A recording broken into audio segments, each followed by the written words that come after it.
নমস্কার বন্ধুরা, কেমন আছেন? আশা করি সবাই ভালো আছেন। আমার নতুন চ্যানেলে সবাইকে স্বাগত। আজকে করব আমুল চিংড়ি। তাই মাছটাকে ভালো করে কেটে নেব।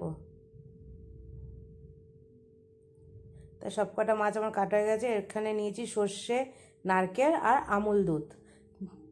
এবার মাছটাকে ভালো করে ধুয়ে নিয়েছি, নিয়ে মাছটাকে একটু হলুদ মাখিয়ে নিলাম। নিয়ে এবার তেল গরম করতে দিয়ে তেলটা যে গরম হয়ে যাবে, এবার মাছগুলো সব দিয়ে দেবো। এই ভাজার মধ্যে নুন দিইনি, তার কারণ নুন দিলে জল ছেড়ে যায়, তাই নুনটা পরেই দেব।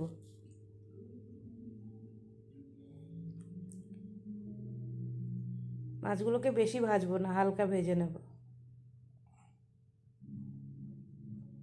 বেশি ভাজলে শক্ত শক্ত থাকে ভেতরে, তাই হালকাই ভেজে নেব।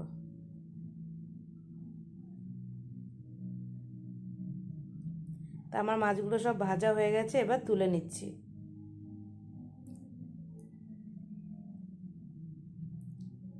এই তেলের মধ্যে আর একটু তেল দিয়ে দেবো।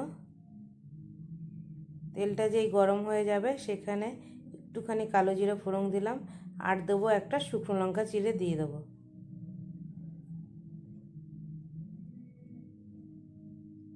এটাকে একটুখানি ভেজে নেব।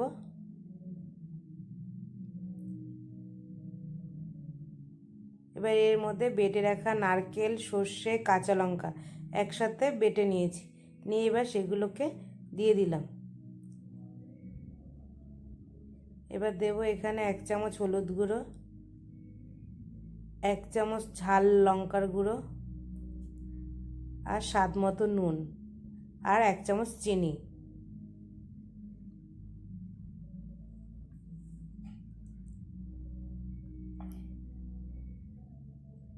চিনিটা ইচ্ছে হলে নাও দিতে পারেন, তবে নারকেলের জিনিস তো একটু চিনিটা দিলে বেশ ভালো লাগে খেতে। তাই মশলাটাকে সুন্দর করে কষিয়ে নেব।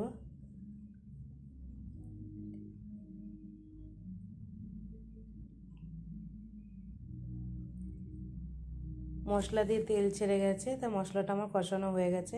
এবার এর মধ্যেই দিয়ে দেবো সেই আমুল দুধটা, 1 প্যাকেট আমুল দুধ দিয়ে দিয়েছি। দিয়ে এবার এটাকেও সুন্দর করে মশলার সাথে কষিয়ে নেব।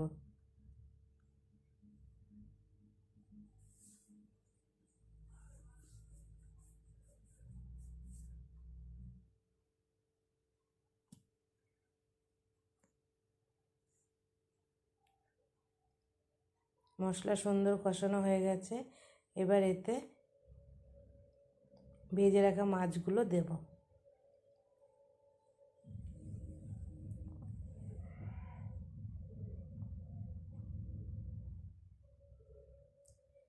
ভেজে রাখা মাছগুলো দিয়ে দিলাম সবগুলো। দিয়ে এবার এই মাছগুলোর সাথে মশলাটাকে সুন্দর করে আরেকটু কষিয়ে নেব, যাতে মাছের মধ্যে সব মশলাগুলো ঢুকে যায়।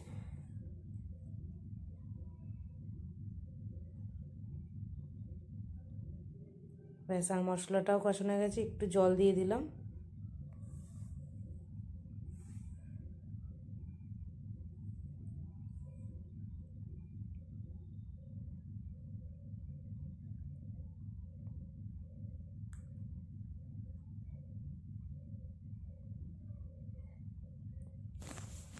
কেমন হয়েছে জানাবেন আমার এই রান্নাটা।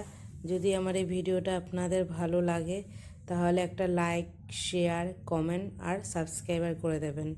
অনেকে ভিডিওটা দেখছেন কিন্তু লাইক, শেয়ার, কমেন্ট কিছুই করছেন না, দয়া করে করে দেবেন। আর আপনারা ভালো থাকবেন, সুস্থ থাকবেন। আবার দেখা হবে নতুন কোনো ভিডিওতে।